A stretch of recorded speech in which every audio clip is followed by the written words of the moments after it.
Right. रात के ठीक 3 बज रहे हैं। ओ गॉड, रात के 3 बजे का टाइम हमेशा सबसे क्रीपी होता है। हाँ बिल्कुल। और एक इंसान एक बिल्कुल सूखे और काले कुएं के पास खड़ा है हम्म। और वो वहां खड़ा होकर ना हवा से पानी खींचने का नाटक कर रहा है। सिर्फ हवा से? हाँ मतलब वहां कोई पानी नहीं है, बस वो एक्टिंग कर रहा है। हम्म। तो किसी को भी ये देखकर लगेगा कि किसी पुरानी हवेली का जो श्राप है उसने इस आदमी का दिमागी संतुलन पूरी तरह से बिगाड़ दिया है। राइट, एकदम टिपिकल हॉरर स्टोरी लग रही है ये तो। एग्जैक्टली।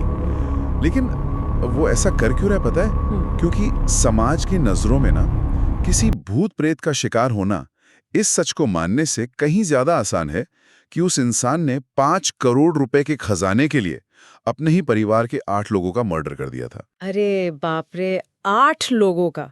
और यही इस पूरी कहानी का ना सबसे खतरनाक पहलू है, क्योंकि जब भी हम ऐसी डरावनी कहानियों की बात करते हैं तो हमेशा ध्यान भूत या चुड़ैल पर जाता है। हाँ, हमेशा किसी श्राप को ब्लेम कर देते हैं लोग। बिल्कुल।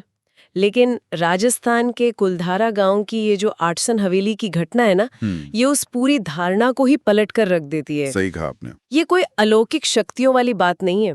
मतलब ये ना एक मास्टर क्लास है इस बारे में कि कैसे एक क्रिमिनल समाज के अंधविश्वास को अपने बचाव के हथियार की तरह यूज करता है। और पता है, इसी वजह से इस सोर्स मटेरियल ने मुझे इतना ज्यादा झकझोर दिए। मतलब इस एनालिसिस में हम आर्टसन हवेली और एक प्रथा होती है मारण हांडी, उसके बारे में बात कर रहे हैं। हाँ, वो काले जादू वाली प्रथा। राइट, जिसने एक पूरे परिवार का नामो निशानी मिटा दिया। शुरू में लगता है कि हम किसी श्रापित जगह की बात कर रहे हैं जो लोगों को पागल कर रही है, लेकिन असल में गेम कुछ और ही था। हाँ, जब कहानी की परतें खुलती है ना तो समझ आता है कि ये किसी जादूगर के स्मोक स्क्रीन की तरह है। मतलब एक नजर का धोखा, जैसा वो इल्यूजनिस्ट करते हैं ना। एग्जैक्टली।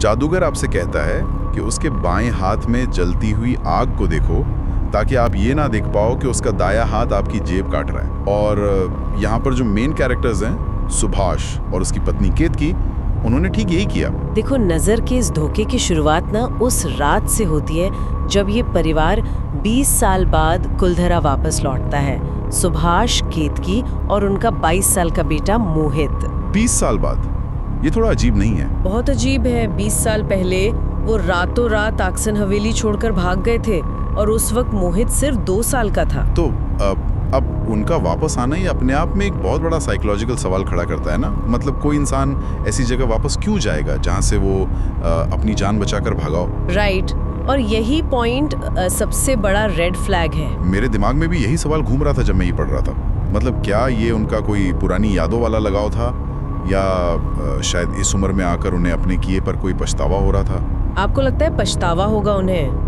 मुझे तो नहीं लगता, पर शायद उन्हें लगा हो कि चलो अपने पुश्तैनी देवताओं से माफी मांगने चलते हैं। अगर उन्हें पछतावा होता ना तो वो हवेली जाने के बजाय सीधे पुलिस स्टेशन जाते। ये वापसी ना किसी पश्चाताप के लिए नहीं थी। तो फिर क्या था असल मोटिव? ये विशुद्ध लालच था, प्योर ग्रीड, और इस बात का ओवर कॉन्फिडेंस कि अब 20 साल बीत चुके हैं, पुरानी बातें दब चुकी हैं और अब वो सेफ तरीके से अपना खजाना निकाल सकते हैं। वैसे ये बात सेंस में करती है ना? ये कोई डरपोक परिवार नहीं था जो हालात का मारा हो। ये एक बहुत ही कैलकुलेटेड क्रिमिनल मूव था। और इस क्रिमिनल मूव का जो सबसे पहला शिकार बनता है ना, वो उनका अपना ही बेटा मोहित बनता है। ओ यस, मोहित की हालत। हवेली पहुंचते ही उसी रात मोहित को अचानक से एक भयानक पैरालिसिस अटैक आता है। मतलब लकवा मर जाता है उसको। अरे बाप रे, उसकी बॉडी सुन्न पड़ जाती है क्या? हाँ बिल्कुल, उसकी पूरी बॉडी सुन्न पड़ जाती है। और यहाँ पर जो उसकी माँ है केतकी, उसका रिएक्शन बहुत ही अजीब है। उसने क्या किया उस वक्त? उसने तुरंत इस चीज का इल्जाम एक मंदोदरी भाभी हैं उनके काले जादू पर मर दिया। उसका कहना था कि हवेली में कोई बुरी शक्ति है या किसी रिश्तेदार ने उन पर कोई तांत्रिक प्रयोग किया है। देखो, इस चीज को ना हम साइकोलॉजी की भाषा में प्रोजेक्शन कहते हैं। प्रोजेक्शन?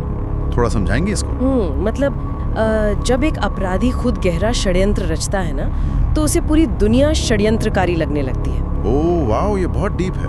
केतकी ने खुद सालों पहले दूसरों पर काले जादू और जहर का इस्तेमाल किया था।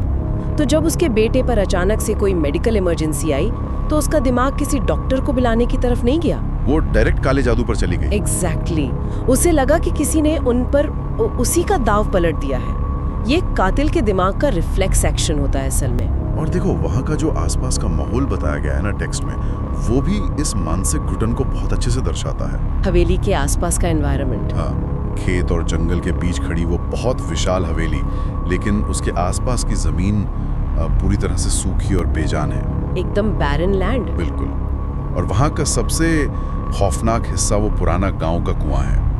वो कुआं जो कभी पानी से भरा रहता था, अब बस एक काला और सूखा गड्ढा बन चुका है। ये तो सुनकर ही डर लग रहा है। कहानी में एक बहुत ही गहरी लाइन आती है कि उस कुएं के पास खड़े होते ही ना ऐसा महसूस होता है जैसे वो पानी नहीं बल्कि बीते सालों की चीखें अपने अंदर जमा करके बैठा हो। Oh my God. और बाहर से हवेली जितनी आलीशान दिखती है, अंदर से वो उतनी ही सिकुड़ी हुई और डार्क लगती है। देखो ये जो घुटन है ना, ये सिर्फ वहाँ की दीवारों की नहीं है, ये उस राज का बोझ है जो उन दीवारों में कैद है। ये आपने बहुत सही पॉइंट पकड़ा है। क्योंकि जब आप एक ऐसा झूठ जीतते हैं जिसमें 8-10 लोगों की लाशें शामिल हों, तो वो झूठ आपके आसपास की हवा को भारी कर देता है। तो क्या मोहित का ये जो पैरालिसिस था वो उस हवा का असर था? हाँ, मोहित का लकवाग्रस्त होना भी इसी घुटन का एक साइकोसोमैटिक परिणाम हो सकता है। मतलब माइंड से जुड़ी हुई फिजिकल बीमारी। राइट, क्योंकि वो माइंड में इतना स्ट्रेस ले रहा था। सोचो ना, वो बच्चा बचपन से ही ऐसे पेरेंट्स के साथ रह रहा था जो हर वक्त किसी अनदेखे खौफ या किसी छिपे हुए राज के साये में जी रहे थे। वो टेंशन, वो डर धीरे धीरे उस बच्चे के नर्वस सिस्टम में बैठ गया होगा।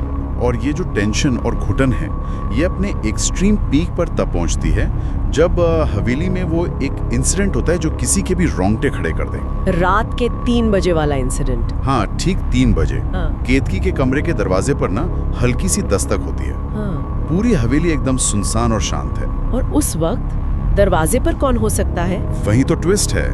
केतकी जब दरवाजा खोलती है तो दहलीज के उस पार एक बूढ़ी औरत कमर झुकाए खड़ी है। और वो औरत खुद को ताईजी बताती है, जो केतकी की सास की सबसे बड़ी जेठानी थी। लेकिन उनकी तो डेथ हो चुकी थी ना। एग्जैक्टली। वो कहती है कि मैं गांव से बाहर गई हुई थी, इसलिए अब मिलने आई हूँ। यह सीन बहुत ध्यान से समझने वाला है। रात के 3 बजे एक ऐसी औरत का सामने आना जिसका वजूद ही सालों पहले खत्म हो चुका है। केतकी डर के मारे पीछे मुड़ती है सुभाष को उठाने के लिए, लेकिन सुभाष बिस्तर पर होता ही नहीं है। गायब हो गया? हाँ, बिस्तर खाली है। और जब वो वापस मुड़कर दरवाजे की तरफ देखती है तो ताई जी भी वहां से गायब हो चुकी हैं। अरे बाप रे, पूरा एम्प्टी, पूरा खाली। और यहीं से ना इस सोर्स मटेरियल में वो टर्न आता है जो दिमाग के तार हिला देता है। आगे क्या होता है? केतकी घबराकर हवेली के बाहर जाती है और उसे ना वो सूखे कुएं से पानी खींचने की आवाज आती है। वही कुआं जिसमें पानी ही नहीं था। हाँ, वो भागकर वहां पहुंचती है और देखती कि सुभाष चांद की लाल रोशनी में उस बिना पानी वाले कुएं से हवा में इमेजिनरी पानी खींच रहा है। देखो, यहाँ पर कोई भी आम इंसान अगर ये पढ़ेगा या सुनेगा तो उसे यही लगेगा कि ताई जी के भूत ने सुभाष को पागल कर दिया है। बिल्कुल ऐसा लगता है जैसे हवेली का वो मशहूर शराब जिसके बारे में अफवाहें थी, उसने सुभाष को अपनी गिरफ्त में ले लिया है। लेकिन असल में ऑथर ने यहाँ पर बहुत चालाकी से ना पढ़ने वालों को उसी अंधविश्वास के जाल में फंसाया है जिसमें सुभाष ने गाँव वालों को फंसाया था। ये बहुत ही क्लेवर लिखा गया है। हम उस सीन को देखकर सुभाष के लिए तरस खाने लगते हैं। हमें लगता है कि बेचारा ये परिवार इस खौफनाक जगह का शिकार हो गया। था वो जो स्मोक स्क्रीन था ना, वो शीशे की तरह टूट जाता है। वो इल्यूजन ब्रेक होता है। हाँ, केतकी जो कुछ सेकंड पहले तक इतनी डरी हुई और बदहवास लग रही थी, वो सुभाष को देखकर अचानक जोर जोर से हंसने लगती है। हंसी? ऐसे वक्त में? हाँ, और वो कहती है कि मानना पड़ेगा आपको सुभाष जी, क्या जबरदस्त नाटक किया है आपने। मोहित को तो कभी हम पर शक ही नहीं होगा कि हम यहाँ असल में आए क्यों हैं। ओह माय गॉड, ये कितना डार्क रिवील है। और उस एक हंसी के साथ ना उस सारी भूत प्रेत की कहानी ताश के पत्तों की तरह ढह जाती है। मतलब ये क्लियर हो जाता है कि ये दोनों कोई बेबस पेरेंट्स नहीं है। ये लोग एक पूरा क्रिमिनल सिंडिकेट चला रहे थे, एक हस्बैंड और वाइफ मिलकर। ये ट्विस्ट ना मुझे एक ट्रोजन हॉर्स की तरह लगा। मतलब हमने अपनी सहानुभूति दिखाई उन बेचारे कैरेक्टर्स के लिए, लेकिन अंदर से वो खूनखार राक्षस निकले। ये खुलासा कहानी की पूरी डायरेक्शन ही बदल देता है। सुभाष इसलिए पागलपन का नाटक नहीं कर रहा था क्योंकि उसे कोई भूत दिख रहा था। तो वो नाटक मोहित के लिए था। हाँ, वो नाटक इसलिए था ताकि अगर रात में उठकर मोहित उन्हें कुएं के पास तंत्र मंत्र करते देख लेना तो उसे लगे कि उसके पापा पर हवेली के श्राप का असर है। वो अपना असली मकसद छुपा रहे थे बच्चे से। एग्जैक्टली और उनका असली मकसद था वो कुआं। बिल्कुल, वो सूखा कुआं जिसके नीचे 5 करोड़ से ज्यादा का पुश्तैनी खजाना गाड़ कर रखा हुआ था, जिसके लिए उन्होंने सब कुछ किया। और तब पता चलता है कि 20 साल पहले इस खजाने के लिए ही सुभाष और केतकी ने वो मारण हांडी का इस्तेमाल किया था और अपने ही परिवार के 8-10 लोगों को मौत के घाट उतार दिया था। सोचकर ही अजीब लगता है। उन्होंने हवेली के अंदर बैठकर अपने ही भाइयों, अपने भतीजों और रिश्तेदारों के मरने का इंतजार किया ताकि खजाने का दूसरा कोई वारिस ही ना बचे।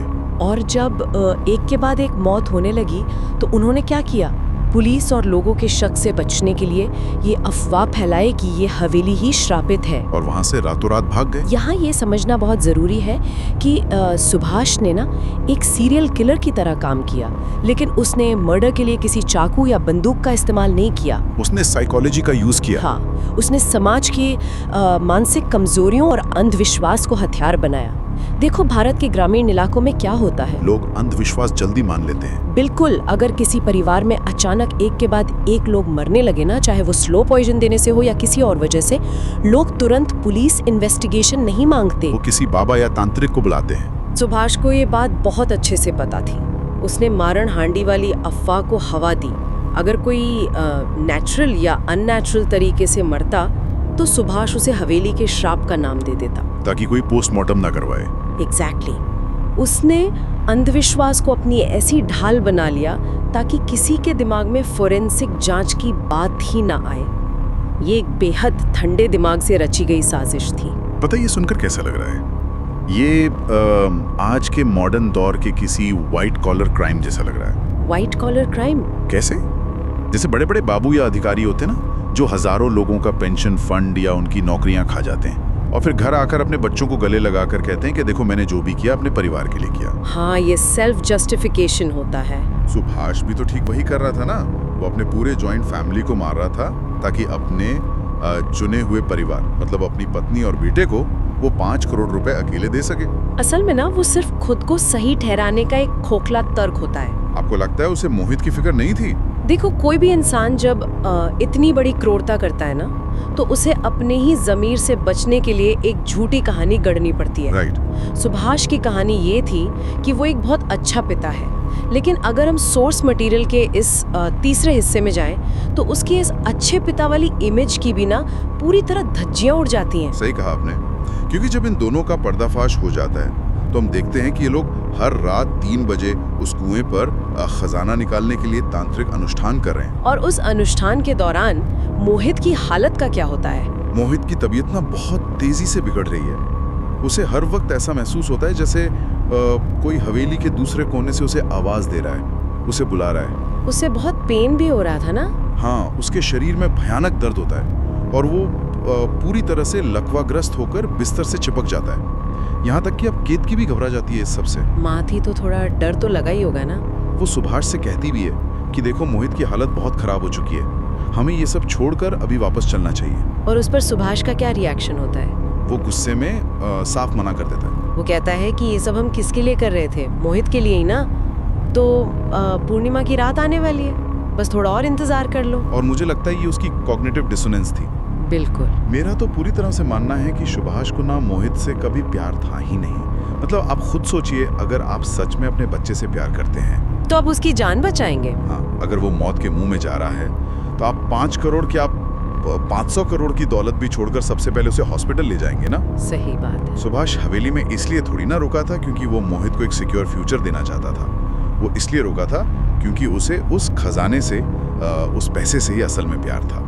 मोहित तो बस उस लालच को छुपाने का एक मुखौटा था, एक बहाना था जो सुभाष ने खुद को दे रखा था कि मैं बच्चे के लिए कर रहा हूँ। ये एकदम सही बात है। ये बहुत सटीक एनालिसिस है आपका। सुभाष खजाने के इतना करीब आकर ना पीछे नहीं हट सकता था।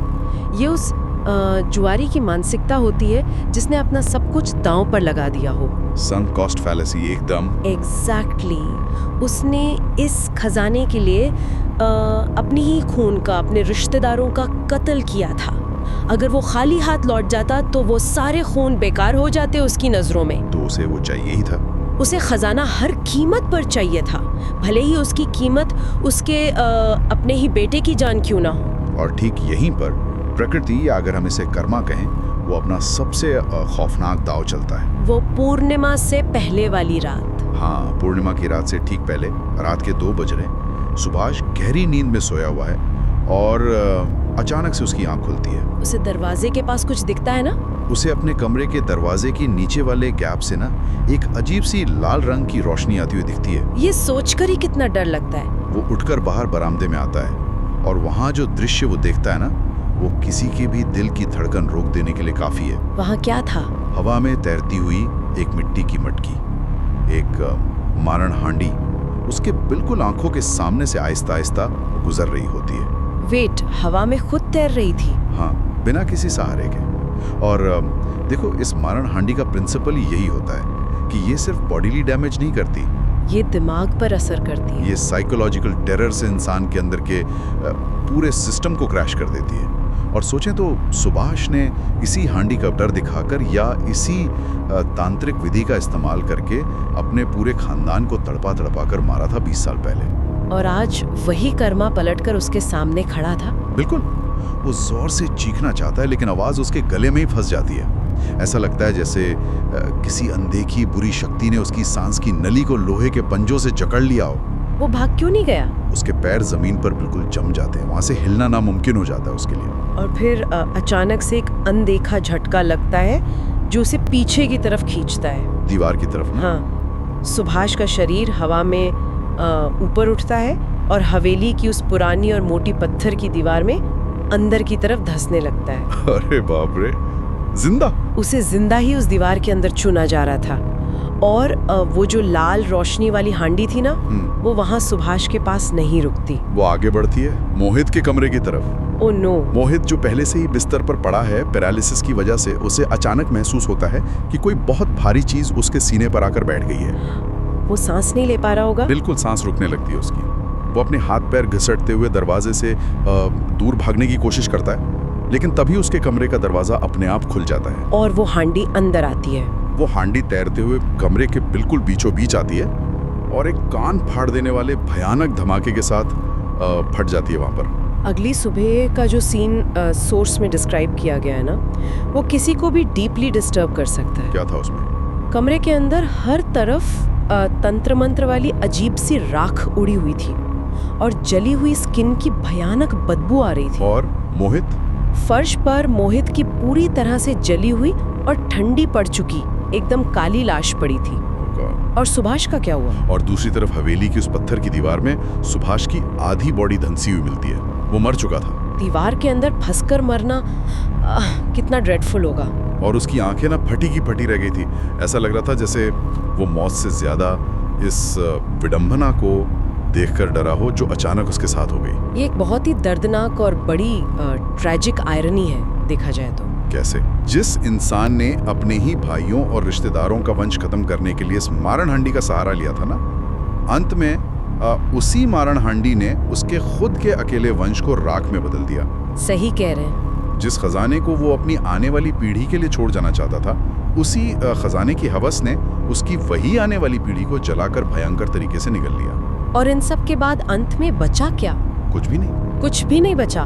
कई सालों बाद आज भी जब हम कुलधारा की उस अक्सन हवेली की बात करते हैं ना, तो पता चलता है कि वो आज भी उसी जर्जर और सूनी हालत में वैसे ही खड़ी है। और केतकी कहाँ है अब? केतकी जो उस 5 करोड़ के खजाने की अकेली मालकिन बनने का इतना बड़ा सपना देख रही थी, वो आज एक सफेद साड़ी में उस हवेली के खाली आंगन में बिल्कुल अकेले बैठी रहती है। मतलब उसका दिमाग ठीक नहीं है अब? उसके पास शायद उस खजाने का कुछ पैसा बचा हो, लेकिन उसका अपना कहने के लिए अब दुनिया में कोई इंसान जिंदा नहीं बचा है। उसने लालच के लिए खून के रिश्तों को मिट्टी में मिलाया था और बदले में उसे भी सिर्फ राख और मिट्टी ही नसीब हुई। पता है, गांव के लोग कहते हैं कि आज भी रात के वक्त ना उस हवेली से लोगों के चीखने और रोने की बहुत तेज आवाजें आती हैं। हवा का शोर होगा या वाकई कुछ और? अब वो हवा का शोर है या केतकी के अकेलेपन और पछतावे की आवाजें हैं, ये तो कोई नहीं जानता। लेकिन ये पूरी स्टोरी एक चीज बहुत ही क्रिस्टल क्लियर कर देती है क्या? कि देखो, पैसा इंसान की ही बनाई हुई एक काल्पनिक व्यवस्था है, एक सिस्टम है। लेकिन जब इस पैसे की भूख किसी के ज़मीर पर इस लेवल तक हावी हो जाती है ना, तो वो सबसे पहले उस इंसान के अंदर की ह्यूमैनिटी यानी इंसानियत को मार डालती है। बिल्कुल सही समरी है ये इस डार्क रियलिटी की। उस आक्सन हवेली को खौफनाक नहीं बनाया था, वो खुद अपने आप में एक चलता फिरता खौफ था उस जगह के लिए। और मुझे लगता है कि आम समाज को ना ऐसे सुभाष जैसे रियल लोगों से कहीं ज्यादा डरना चाहिए। हाँ, भूत से डरने के बजाय इंसानों से डरो। एग्जैक्टली भूत प्रेत तो शायद सिर्फ दादी नानी की कहानियों में होते हैं, लेकिन एक्सट्रीम लालच से भरे हुए बिल्कुल ठंडे दिमाग वाले मर्डर करने वाले लोग हमारे ही बीच हो सकते हैं, हमारे अपने दोस्तों या परिवार में हो सकते हैं, जो बिल्कुल नॉर्मल लगते हैं बाहर से।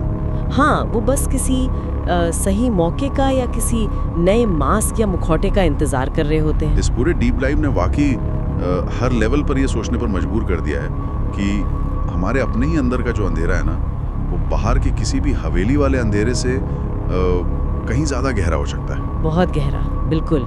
ये एनालिसिस वैसे एक बहुत ही हेवी और डार्क नोट पर खत्म हो रहा है आज। स्टोरी इतनी इंटेंस थी, लेकिन जाने से पहले ना एक आखिरी चुभने वाला सवाल है जो इस सोर्स मटेरियल के खत्म होने के बाद भी मेरे दिमाग में हवा की तरह तैर रहा है। वो क्या?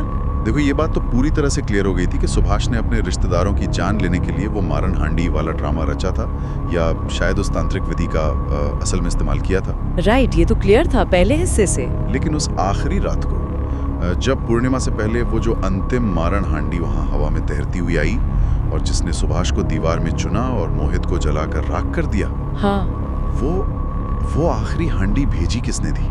ओह माय गॉड, ये तो सोचा ही नहीं। क्या वो उसी काले और सूखे कुएं के अंदर दबे हुए उन 8-10 निर्दोष औरत मर्दों और बच्चों की तड़पती हुई आत्माओं का कलेक्टिव रिवेंज था, जिन्होंने 20 साल बाद लौट के अपना आखिरी हिसाब पूरा किया? या फिर कुछ और? या फिर इस यूनिवर्स ने, इस अनंत कायनात ने अपना जस्टिस डिलीवर करने के लिए और अपना तराजू बराबर करने के लिए खुद ये खौफनाक रास्ता चुना था?